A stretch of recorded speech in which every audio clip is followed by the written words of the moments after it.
तीन बड़ी खबरें जिस पर हम स्पेशली आज हम बात करने वाले हैं, और ये वो खबर है जो आपको झंझोर कर रख देंगी। लेकिन सबसे पहले हम बात करेंगे गज़ा के बारे में, दूसरा हम बात करेंगे कनाडा के ऊपर। कनाडा ने अभी हाल में ही जो बयान दिया था उसको लेकर आप क्या कहना चाहेंगे? क्या कनाडा वो बयान देकर फंस गया? इस चीज़ को लेकर हम समझेंगे इसी वीडियो में। और तीसरी खबर अमेरिका और भारत को लेकर है, यानी उन भारतीयों को लेकर के है जो खासकर अमेरिका कमाने गए हैं, उनके साथ अभी क्या हो रहा है।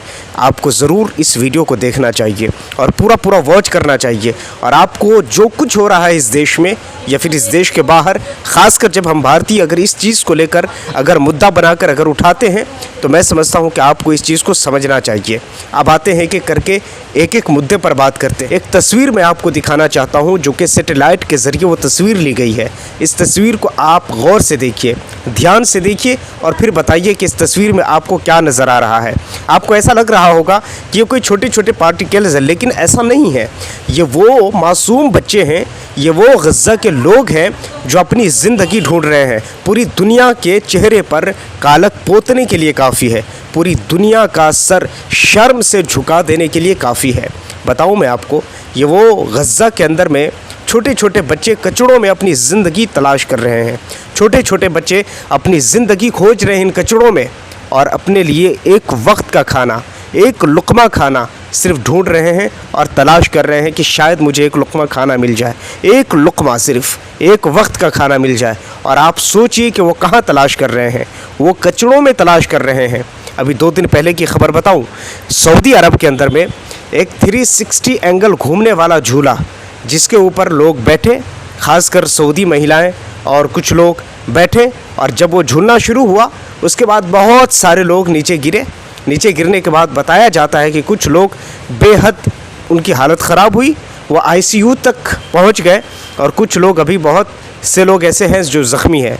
अरे यार, इससे ज़्यादा इंसान के लिए और क्या शर्म की बात हो सकती है कि बाजू में रहने वाला गज़ा, बाजू में बसने वाला फ़लस्तीन, वहाँ एक वक्त का खाना नहीं है। वहाँ के लोग कचड़ों में अपनी ज़िंदगियाँ तलाश कर रहे हैं, कचड़ों में अपनी सांसें तलाश कर रहे हैं। और एक तरफ अय्याशी इतनी ज़्यादा कि लोग झूलों पर झूलते हैं, और अय्याशी इतनी ज़्यादा कि वो झूला नहीं बल्कि वो झूला जो 360 एंगल पर घूमता हो। कितनी शर्म की बात है, पूरी दुनिया के लिए ये शर्म की बात है, और ख़ासकर ऐसे लोगों के लिए शर्म की बात है जो लोग आज इस गज़ा के अंदर में इन चीज़ों को देखकर खुश होते हैं। मैं उनके लिए सिर्फ़ एक चीज़ कहना चाहूँगा, बड़े बड़े लोग और बड़े पुराने लोग कहते हैं कि जुल्म इतना ही करो जितना तुम सहने की ताकत रखते हो, जितना तुम्हारे अंदर सहने की क्षमता है उतने ही जुल्म करो, क्योंकि ये चीज़ें फिर दोबारा लौट कर आती हैं। देखिए, मैं ये नहीं कहता गज़ा ये वो चीज़ है, मैं ये नहीं कहता कि आप किसी के साथ नाइंसाफ़ी करो, मगर मैं ये तो ज़रूर कह सकता हूँ ना कि जिनकी ज़मीन है, अगर उन्हीं की अगर ये हालत हो जाए तो आप क्या कहेंगे इसको। और तारीख़ फिर से दोहराती है, याद रखिएगा दोस्तों। आप याद कीजिए वो दिन जब यहूदी निकले थे जर्मन से, और उनको किस हाल में निकाला गया था, पूरी दुनिया जानती है इस चीज़ को। लेकिन आज वही यहूदी क्या कर रहे हैं इन लोगों के साथ, ये भी पूरी दुनिया जान रही है।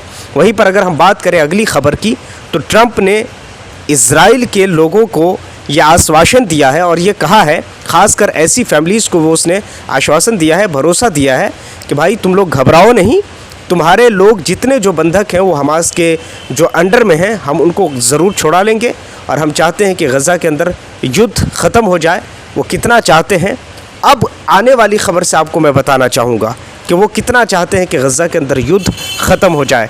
चलिए शुरू करते हैं इस खबर को।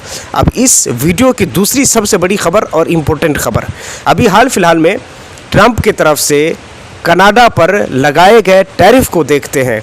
कनाडा पर जैसा कि 25% का टैरिफ लगा हुआ था, लेकिन अभी 25 से 35% का टैरिफ लगा दिया गया है, ऐलान कर दिया गया है। इस चीज़ को हिंदुस्तानी मीडिया, खासकर हिंदुस्तान लाइव और दूसरी मीडियाज़ इसको इस तरह देख रही है कि वो फ़लस्तीन को एक राष्ट्र के तौर पर मान्यता देने की बात कर रहे थे, इसीलिए उसने उस पर जो टैरिफ लगी है वो टैरिफ बढ़ा दिया है। अब आप इस चीज़ को कैसे देखते हैं, आप ज़रूर बताइएगा कमेंट सेक्शन में। अगर अगली खबर की बात करें तो न्यूज़ 24 की ये आंकड़ा आपको चौंका देंगी।